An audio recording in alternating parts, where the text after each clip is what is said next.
જય મસીકી મિત્રો, praise the lord. પ્રભુ ઈસુ ખ્રિસ્તના સામર્થ્ય નામમાં આપ સૌને પ્રેમી સલામ.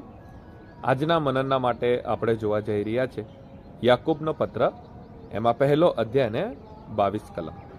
હું તમારા માટે વાંચીશ, આપણે સાંભળીશું.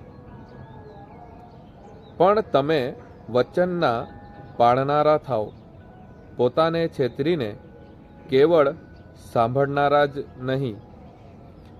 મિત્રો, આજનું વચન એવું કહે છે કે આપણે માત્ર સાંભળનારા નહીં થઈએ, પણ પાળનારા થઈએ. કારણ કે જેઓ માત્ર વચનને સાંભળે છે અને વચનને પાળતા નથી, તેઓના માટે આજનું વચન એમ કહે છે કે પોતાને છેતરે છે. અને આ વચનને ટેકો આપવાના માટે ફરી એકવાર આપણે વાંચીશું માથીની લખેલી સુવાર્તા, એમાં 7મો અધ્યાય 24 થી 27 કલમ સુધી.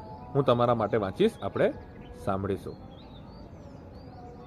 એ માટે જે કોઈ મારી આ વાતો સાંભળે છે ને પાળે છે, તેને એક ડાહ્યા માણસની ઉપમા આપવામાં આવશે કે જેણે પોતાનું ઘર ખડક પર બાંધ્યું, અને વરસાદ વરસ્યો ને રેલ આવી ને વાવાઝોડા થયા ને તે ઘર પર સપાટા લાગ્યા, પણ તેનો પાયો ખડક પર નાખેલો હતો, માટે તે પડ્યું નહીં.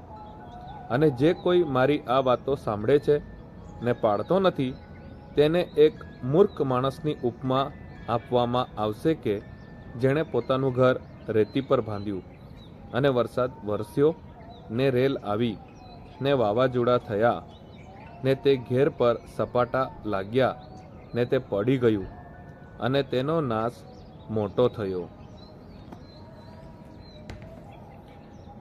મિત્રો, આજે પરમેશ્વર આપણાને વચન દ્વારા શિક્ષણ આપવા માંગે છે કે તમે માત્ર સાંભળનારા નહીં થાઓ, પણ જે વચનો તમે સાંભળો છો તેને તમે પાળો. અને જે માથીની લખેલી સુવાર્તામાં આપણે જોઈ ગયા, 2 વ્યક્તિઓના વિશે વાત કરવામાં આવી છે, અને આ બંને વ્યક્તિઓ ઘરને બાંધે છે. અને જોવા જઈને તો બંને ઘરો પર વરસાદ વરસે છે, રેલ આવી, સપાટા લાગ્યા, વાવાઝોડું આવ્યું. સેમ સિચ્યુએશન બંને ઘરો પર આવી, સેમ પરિસ્થિતિ, પણ એક ઘર પડી ગયું અને બીજું ઘર ટકી રહ્યું. અને બંને ઘરમાં જે તફાવત હતો એ છે કે એક ઘર ખડક પર બાંધ્યું હતું અને બીજું ઘર રેતી પર બાંધ્યું હતું.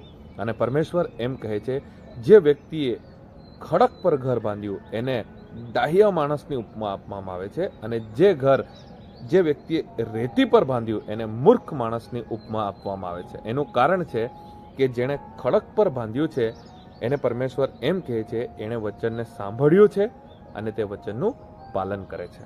અને જે વ્યક્તિએ ઘર રેતી પર બાંધ્યું એનો મતલબ એ છે કે તેણે વચનને માત્ર સાંભળ્યું છે પણ વચનને પાલન કર્યું નથી. માટે મિત્રો, આજે જે સંસારમાં આપણે બધા જેટલા પણ લોકો જીવી રહ્યા છે, જેટલા પણ પ્રભુ ઈસુ ખ્રિસ્ત પર વિશ્વાસ કરી રહ્યા છે, પરિસ્થિતિ બધાના જીવનમાં છે, પ્રશ્નો બધાના જીવનમાં છે, મુસીબતો બધાના જીવનમાં છે, પણ જે વચનને સાંભળે છે, જે વચનને પાળે છે, એ ડાહ્યો માણસ છે. એને પોતાનું ઘર ખડક પર બાંધ્યું છે, માટે તે ટકી રહે છે.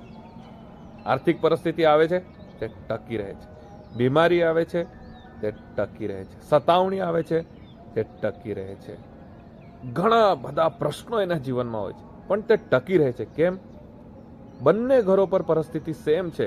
બંને ઘરો પર વાવાઝોડા આવ્યા, બંને ઘરો પર રેલ આવી, બંને ઘરો પર વરસાદ આવ્યો, બંને ઘરોને સપાટા લાગ્યા, પણ જેણે ઘર વચન સાંભળીને વચનને પાલન કર્યું છે, એટલે કે ખડક પર બાંધ્યું છે, એનું ઘર ટકી રહે છે. આજે તમામ મોર્નિંગ મનના સેવામાં જોડાયેલા ભાઈ બહેનોને હું કહેવા માંગુ છું, તમારું ઘર તમે રેતી પર બાંધ્યું છે કે ખડક પર બાંધ્યું છે?